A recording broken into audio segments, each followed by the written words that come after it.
Hey, Brian from SnakeBytes here. I've traveled all the way to Missouri to see Ben Rennick's amazing collection. In this week's show, I'm going to show you his incredible animals. You're watching SnakeBytes.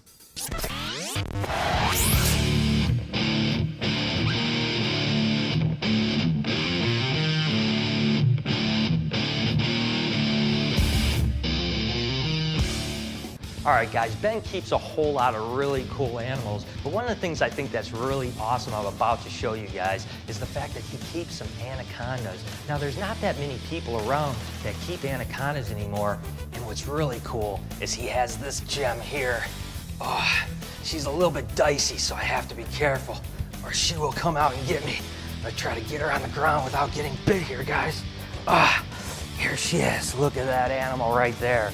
This is actually a caramel albino green anaconda. Now these guys come from South America, and these are the animals that people talk about, the monsters down there. Now they're not the longest snake in the world, but they're certainly the fattest snake in the world. And this girl's 6 years old now, and you can just tell she's ready to tee me up. So I'm gonna be as careful as I possibly can be. But she's gonna get really large. Now she's probably gonna be able to breed next year, and they have live young. But man, what an adorable snake. And again, you gotta be so careful because they'll strike in really weird angles. And again, you can just see that tongue is coming out. She's kind of coiling a little bit. If I get too close, trust me, it's gonna be a really ugly bite. So let's see if we can maneuver around this girl and get her back in her home without hurting her. And more importantly, me not getting bit. Oh. Come on, girl. Come on. Up you go. Up you go. Oh. Oh. Oh. This is when it gets ugly right here. Oh. Come on, girl. There you go. Oh. What a beauty. Oh. Back inside. Oh, wow. Now that's impressive as it can be.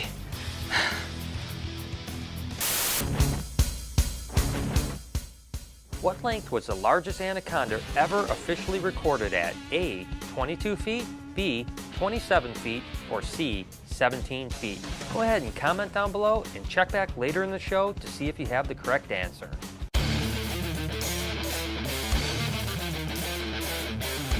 Each week with our friends over at the Reptile Report, we'll be highlighting a cool animal forum for you guys to learn more about. This week's spotlight is ballpythons.net. Go ahead and check it out at the URL down below or click the link in the description. All right, what a lucky thing that I didn't get bit by that albino girl. But Ben tells me I might not be so lucky with this guy right here. So I'm going to be really careful and see if I can get this guy out. Now this is a really amazing animal here. You can see this is the boyfriend to that albino, and I guess he's got a pretty bad attitude. Now this is actually an aneurystic anaconda. Oh, yeah, you can just tell, not in the family jewels, buddy. Okay, so what the deal is with this guy is he's aneurystic, and he's basically axanthic as well, basically meaning that he's missing both the red pigment and the yellow pigment, and he's going to be a great mate for that albino girl because eventually might be able to get some snow anacondas. And again, these guys are just so dicey. And for whatever reason, they keep on wanting to go for my face. And again, the problem with anaconda bites, as you can just see, is that they typically hold on. And when they bite you, it can really come back on you hard. And just that little nip caused all that blood. You can imagine if it was a full-on bite and coil, it's gonna be pretty painful. I tell you what, I'm leaking a little bit here, guys, and I still have to get him back in his cage. And he's definitely fired up now. Oh, you can just see he's ready to roll. See if we can just slowly pick him up, and hopefully we can get him back in his cage. Oh. Come on, guy. Come on, guy. Oh, get back. Come on. Anacondas are really interesting because they'll strike in any angle at all, so you gotta be really careful.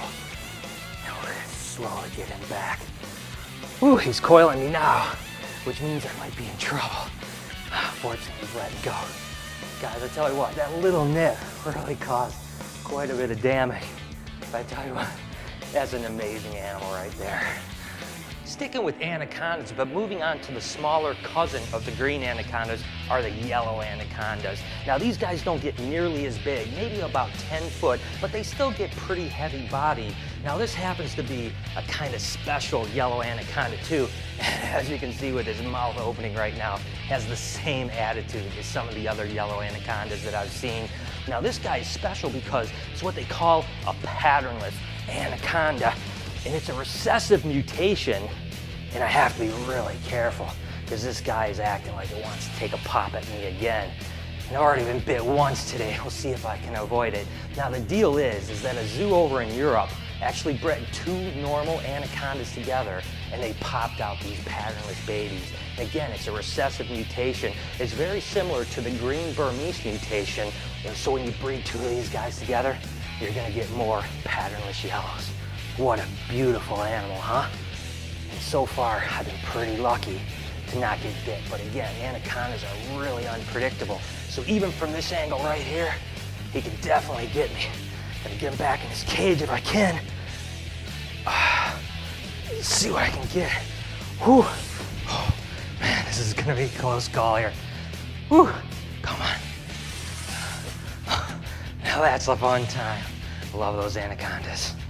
The thing I love about these guys' collection is that, sure, they're kind of known for ball pythons, but they also do a lot of the big snakes, like the anacondas, and a bunch of really cool reticulated pythons as well.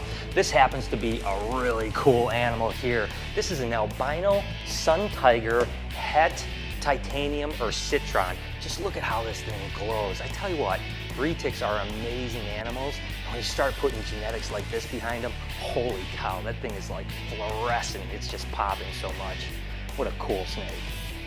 Now this is one gorgeous snake right here. This is actually a ghost reticulated python. It's actually a recessive mutation, and Ben was the first person to prove this guy out back in 2010. He's bred it into a handful of other mutations now, and I think there's going to be some really good things to come. You can certainly tell how beautiful this snake is. All right, this is another beautiful reticulated python. I've said how much I love golden child retics, and this is one step further. This is actually a golden child tiger. So again, you've got two codominant mutations, but that tiger gene really adds a lot to the golden child. Just look at the head on that animal and the cool pattern. I tell you what, the iridescence is mind-blowing too. These are some really cool reticulated pythons. Now this is a cool animal here. You guys know that I love Burmese pythons, being that a Burmese python was the first snake that I ever bought. This happens to be a hypo Burmese pythons. Now these are interesting because they're codominant mutations, and when you breed two hypos together, you're gonna get a white snake. Now what's really interesting is there's really three versions of that white snake. There's an ivory, a black-eyed leucistic, and then a blue-eyed leucistic. And they all are somewhat related to the hypo or fire gene. But it's just a shame that you can't buy Burmese pythons across state lines anymore because they were recently added to the Lacey Act. I tell you what, this is a gorgeous animal. It just sucks that I'm not able to buy them anymore. All right, let's move on to something that I'm a little more familiar with, and that's ball pythons. Ben has some amazing animals in here. I can't wait to show you, starting with this little girl right here. This is actually a calico killer queen, which is a pretty amazing combination right there. The calico gene is codominant, and of course it's a super pastel lesser spider. So there's a lot of stuff going on. I tell you what, he bred this to some pretty cool animal this year. Can't wait to see what he comes up with. I always love collections of snakes when they have unique animals that you'll only see at that particular place, and this certainly is one of those animals. This is a super pastel lesser calico pinstripe spider plus. That's a lot to say. There's actually 6 genes going on in this animal, and I tell you what, that's one impressive snake. This is just a single gene animal, but it happens to be a really cool single gene animal. It's called a tri-stripe, and it's a recessive mutation that was proved out a few years ago from the Sutherlands. And what's really unique, obviously, is the fact that it has this really big, broad black stripe down it. Now, there's not that many of them out there, and that's what makes this a really cool animal to check out. I tell you what, the mutations that are going to be coming from this tri-stripe are going to be unbelievably epic. take a look at this gorgeous animal right here. What we have is a Calico Spinner Blast Plus. Now the Plus gene is something that Ben's working on that's kind of an enhancer gene, and I think it does some really amazing things to animals. So I think there's going to be a really big future in it for sure. And this animal here happens to be a Pastel Calico Spider Pinstripe Plus. Now he's working with a whole bunch of really cool calico animals, so let's go ahead and take a look at a quick montage of them.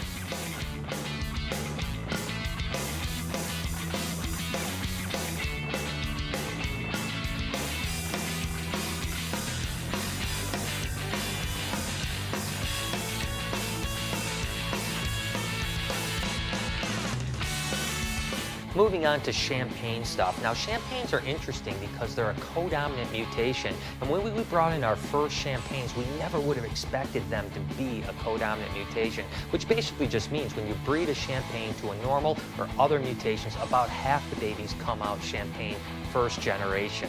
Now this happens to be our gargoyle champagne, which is basically a het red axanthic cinnamon pastel champagne, so it's a triple codom animal. But what's interesting about a lot of champagnes, and you certainly see it with this animal, is that increased amount of white, or almost like pied. Now I'm not really sure why we see that piebald coming out in these animals, but you see it an awful lot in certain champagne mutations, and this one is pretty cool.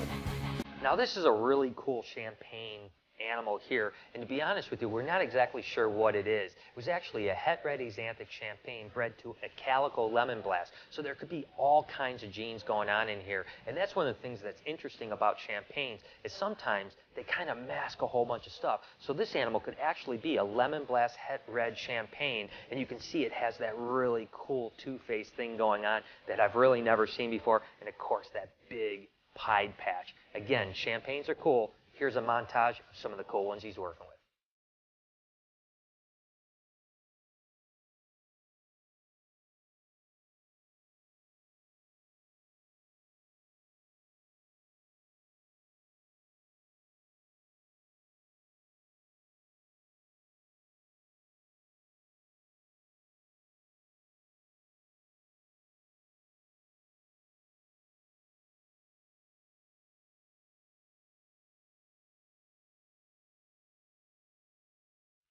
On to the desert gene.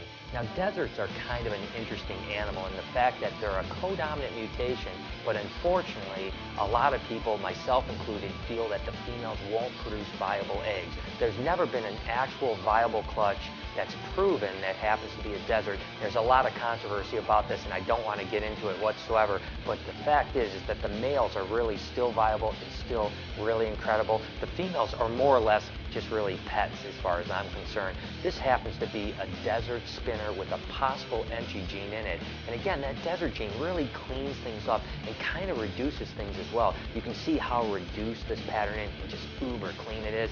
That's one really cool snake. This probably happens to be my favorite desert mutation, and to be honest with you, prior to coming here, I didn't even know it existed. This is a desert red axanthic. Ben has a lot of stuff going on with the red axanthic, and he definitely hit a home run on this one. I just love the way this pattern and mutation molds together.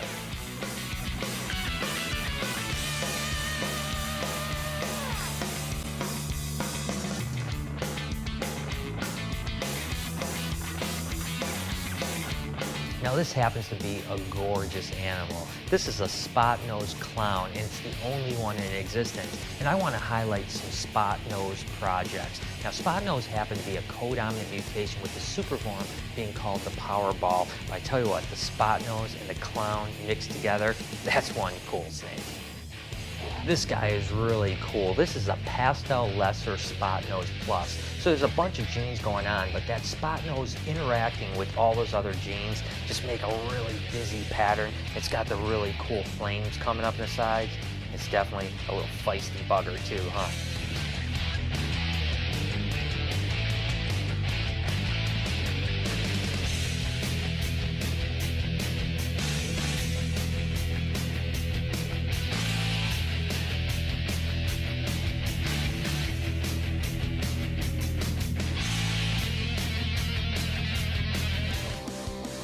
As you can see, there's a bunch of babies hatching here, and I have a feeling it's going to be an exciting year for Ben Reddick Reptiles. If you want to keep updated on all of their progress, just go ahead and hit them up over at benreddick.com. I can't thank them enough for showing us around. I hope you guys enjoyed it as much as I did.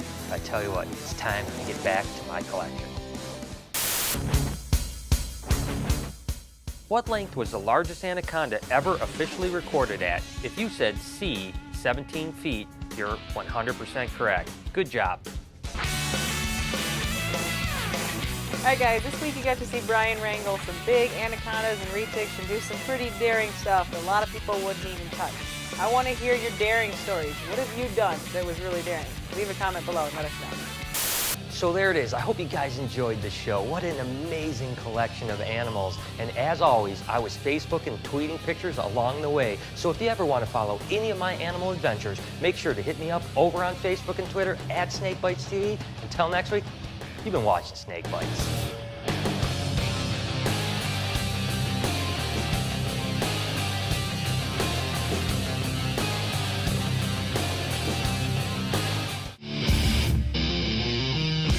Exactly a cutting-edge new project, but still every time I produce one of these beauties, I get super excited. And this is a blue-eyed leucistic. This one is a little bit different than the